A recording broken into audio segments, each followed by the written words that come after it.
Hey doing everyone, welcome back. Well, we have sad news to report today, and you've probably heard already, but this is not my typical political content, but then again, this isn't really a political channel. It's called In My Head because it's about whatever is, in my head. And today, it's from the music world. The Prince of Darkness, Ozzy Osbourne. Now, as I'm recording this, it was yesterday that it was reported that he died at the age of 76. And I probably don't need to go through his bio. I mean, everybody knows that he was the original singer of Black Sabbath, and that he was fired for his addictions in 1979. And then he started his solo career, very successful. Some notorious incidents when he signed his record contract. He was. It's a well-documented incident that he bit the head off of a dove, not once but twice. Once while he was talking to the record executives, and once on his way out the door, apparently. It's also a well-documented fact that an incident that, early, I believe it was 1982, might have been 83, I'm pretty sure it was 82. He was playing a show in Des Moines, Iowa, my home state, when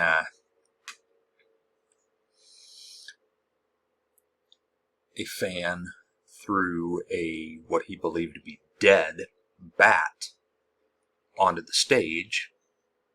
The bat was very much alive, and Ozzy picked it up and bit the head right off of it.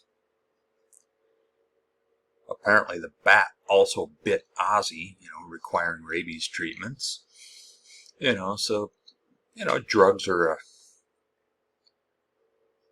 Drugs defined Ozzy there for a long time.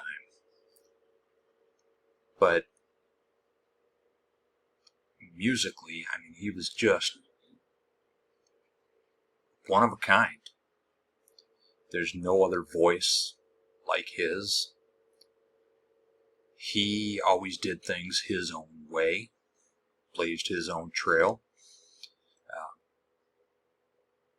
In fact, Black Sabbath, they started wearing crosses, and like Tony Iommi's guitar, you'll notice has crosses in the inlays. And that originally came about because Black Sabbath, their dark imagery, a group associated with black magic, wanted to associate themselves with Black Sabbath. The band didn't want anything to do with that. And so they used crosses to ward off the evil spirits, a superstition thing. But Ozzy revealed later that he is indeed a Christian. So,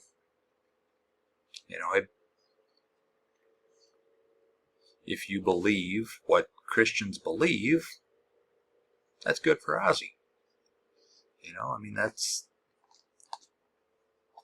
That means he's in a good place right now. And,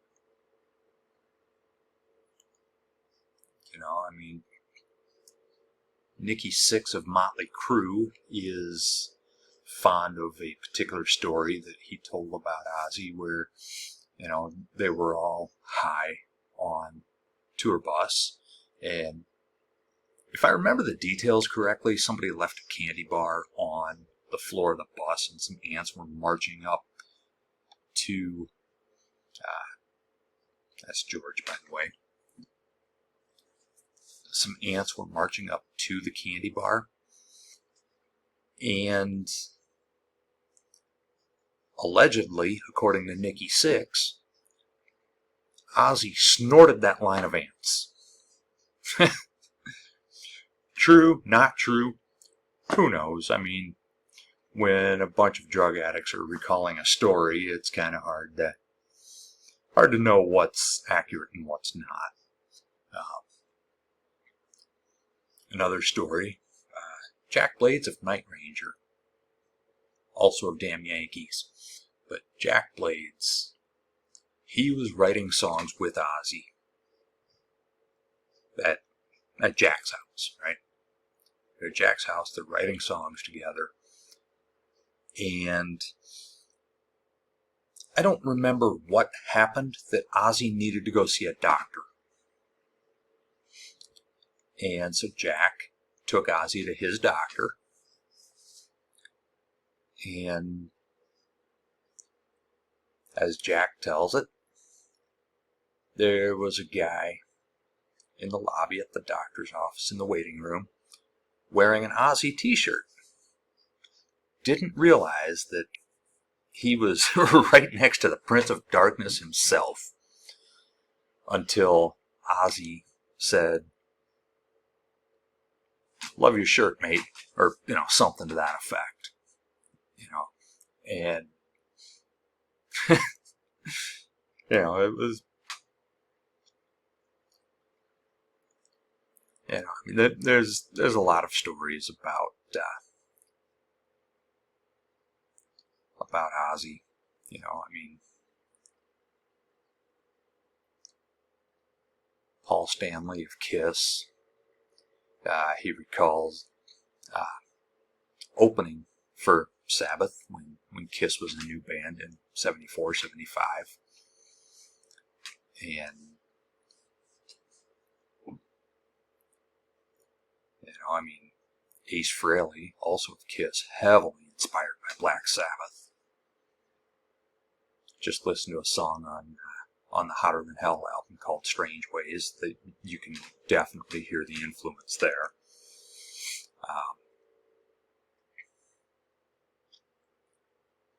But yeah, Sabbath and Ozzy as a solo artist, they influenced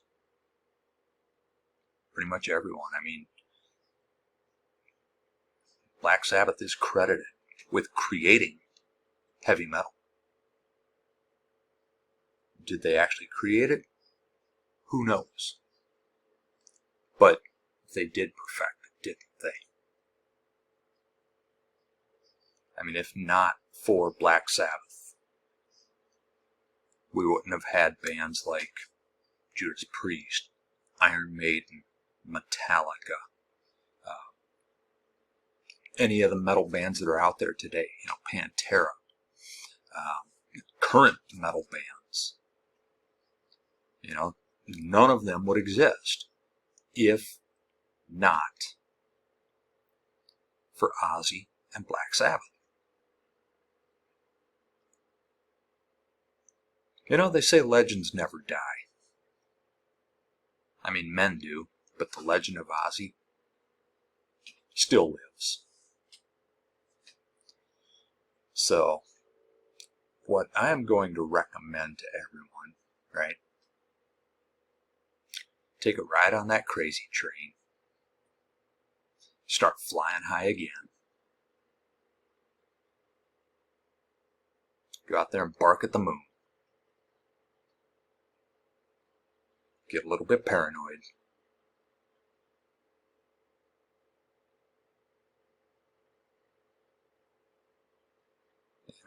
Crank up your favorite Ozzy era Black Sabbath. Crank up your favorite Ozzy solo music.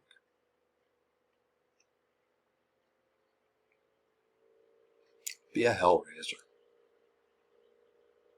That's the way Ozzy would want it, isn't it? Because, you can't kill rock and roll.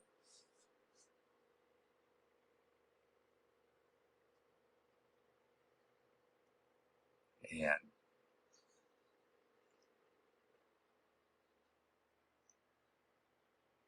You know, the good Lord up in heaven, I say the Ozman cometh. So,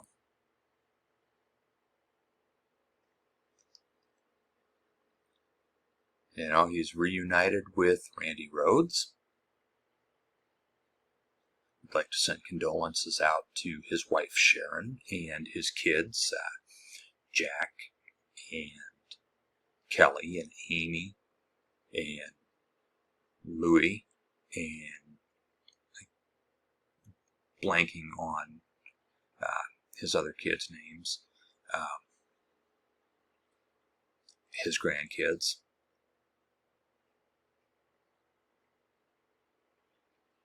You know, the whole Osbourne family. To the people that worked with him, you know, Tony Iommi, Geezer Butler, Bill Ward.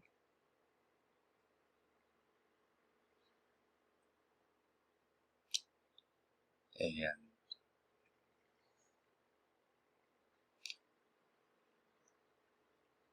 Ozzy will definitely be missed, but his music lives on.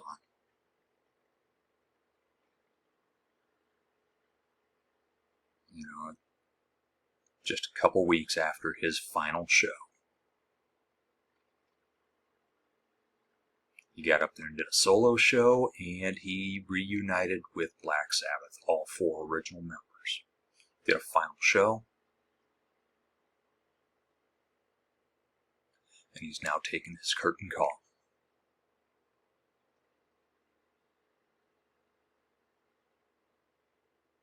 Fly high, Ozzy. I'll see y'all next time.